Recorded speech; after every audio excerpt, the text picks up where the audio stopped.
Chris, a leadership consultant and executive advisor, co-authored the Wall Street Journal #1 national bestseller, The 4 Disciplines of Execution. Known for his high energy and engaging presentations, Chris has consulted with many of the world's top brands.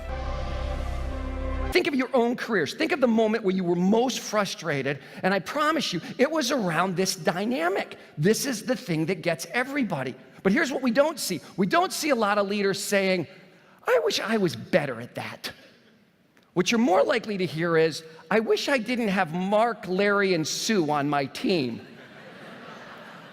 Right? We blame, and why not blame the people? They're the ones not doing it. Right? We told them, we showed them, I talked till I'm blue in the face. How about this? You ever been driving in your car and you realize that you didn't used to talk to yourself?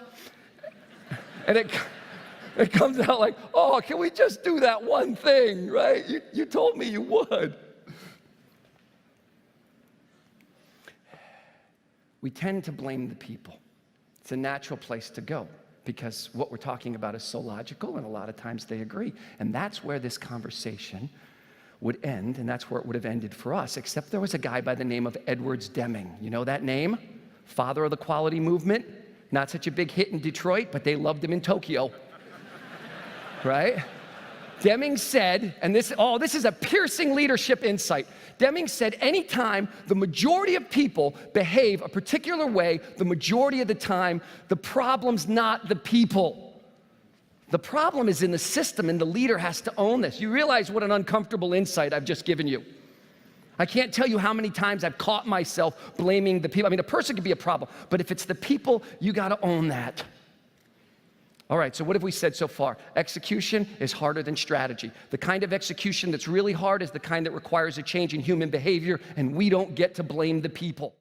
Here was the goal that President John F. Kennedy stated.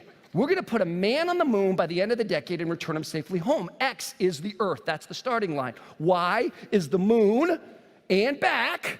That was important for recruiting. By the end of the decade, right? He does one of these, he does a line in the sand. Now think about this for a second. You're in the 1960s, right? That phone in your pocket has 500,000 more times the memory than the whole Saturn V rocket. They were doing this with slide rules. They had no business being on the moon in '69. What happened to accountability when Kennedy says we're going to the moon, right? Accountability goes way up. So did morale and engagement. You talk to the NASA engineers that were involved. They said engagement had never been higher and has never been higher since. There was a huge increase in accountability and morale and engagement went up, right? This is worth, from a leadership perspective, this is worth thinking about. Look, we don't believe morale and engagement went up because accountability went up. We believe they both went up because there's a little switch in people's heads called game on. And Kennedy, whether he realized it or not, he threw the game. Have you ever been on a team with a group of people where the game on switch has been thrown? Listen to what the goal was before Kennedy said man on the moon by the end of the decade. To lead the world in space exploration. Is that a little different than man on the moon? All right. Underneath lead the world in space exploration, there were 15 metrics. We list them in the book. Nobody knew what they were and nobody cared because 15 metrics is not a finish line. It starts by getting really clear on this is the stuff we got to maintain, and then we're going to get focused. We're going to give people a finish line. You got discipline 1? All right, last thought on this. Execution doesn't like complexity. If I sit down with any one of you and say, tell me about your plans for next year, right? I'm going to need an hour and then a nap afterwards. It's complex, right? What we want to do, and what we're doing in Discipline 1, is we want to translate strategy to the fewest number of executable targets at the front line of the organization. The two best friends of execution are simplicity and transparency.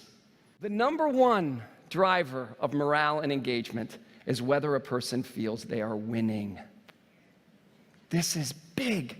Do this for me right now. Go to a time in your career when you were most excited about what was happening to you professionally. I promise you, in that moment, you thought you were winning, right? It wasn't about your work conditions. It wasn't about your benefits package. It wasn't about pay. It wasn't about whether you liked your boss or whether you had a best friend at work. All those things will contribute to turnover. But when it comes to engagement, It's about the work. Without us knowing it, disciplines 1, 2, and 3 create a winnable game. This is a big deal. If you're a leader, here's my question to you. Do the people who work for me feel like they are playing a winnable game?